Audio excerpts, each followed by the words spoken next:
The morning the stag came was unlike any other. Folks in Dry Creek said the air itself felt too heavy to breathe, and the bells of St. Bridget swung without hands to pull their ropes.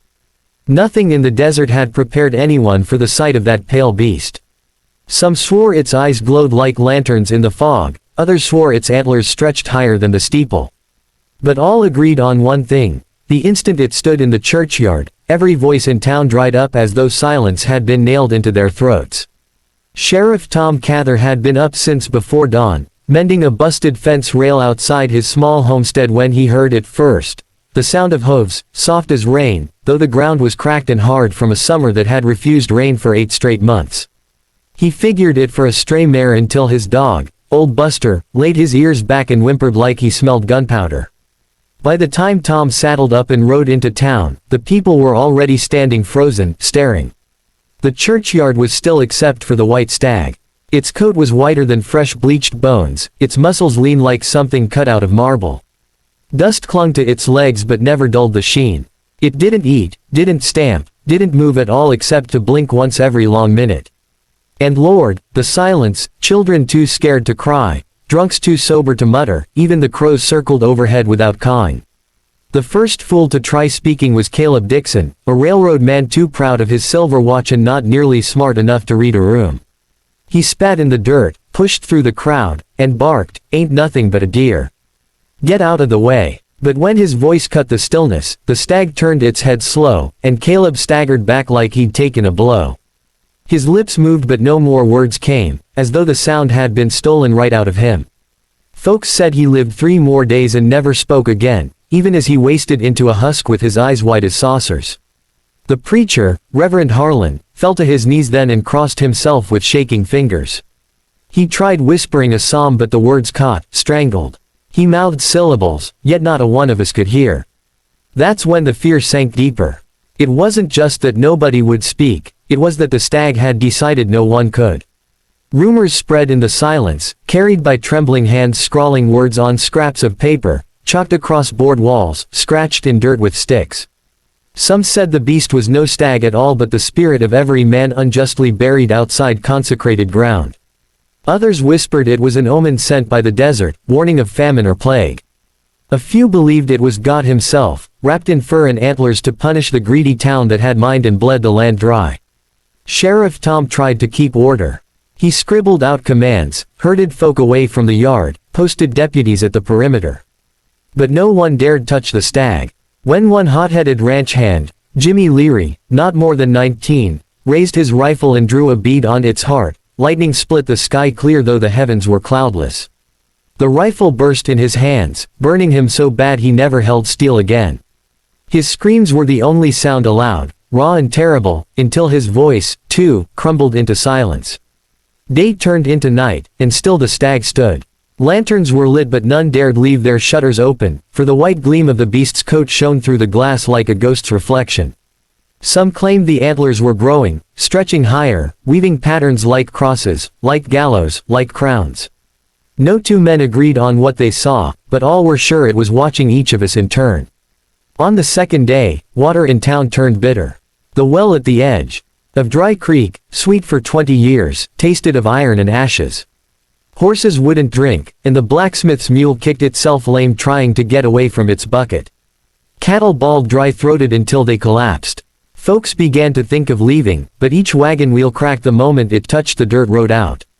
No one got farther than a mile. The stag hadn't moved an inch, yet it held the town like a spider holds a fly. By the 3rd day, silence drove some near mad. A woman named Sarah Bell tried to sing lullabies to her baby, but only air hissed through her lips. The babe wailed but no sound came, its mouth wide open and face red as sunset. She ran to the church steps and clawed at the doors, leaving blood streaks down the wood, before she collapsed in despair. Sheriff Tom sat awake through nights with his revolver laid across his knees, though he knew bullets meant nothing. He kept watch anyway, as though duty alone could shield the town from what stared at them from that yard. In the stillness of the 4th dawn, he caught his reflection in the stag's black eyes, saw not his face but the gallows he had once ordered built for a horse thief who may or may not have been guilty. The noose swayed, empty, but Tom felt it close around his own neck. He staggered back, choking though no rope touched him. The people grew thinner, hungrier. Bread spoiled in a day. Meat turned sour. Chickens laid eggs with shells as soft as wet paper. Men tried hunting, but no game crossed the plains. The only living thing was that stag, watching. Some families dug holes and tried hiding underground, but the silence followed them down. Their lips still failed them, their throats still locked tight. By the fifth night, stars themselves refused to shine above Dry Creek. The heavens looked blank, a sheet of black ink. Torches guttered and died without wind. Even fire wouldn't roar. And in that crushing dark, the stag's body glowed faint, enough to paint the steeple white. Tom's deputies deserted him one by one. He didn't blame them. Men can fight bandits, stamp out fires, corral cattle, but who can fight a beast that steals sound and bends the world? He sat alone on the church steps, revolver heavy in hand, trying to remember the ring of a hammer on anvil, the babble of children, the twang of fiddle strings at the saloon.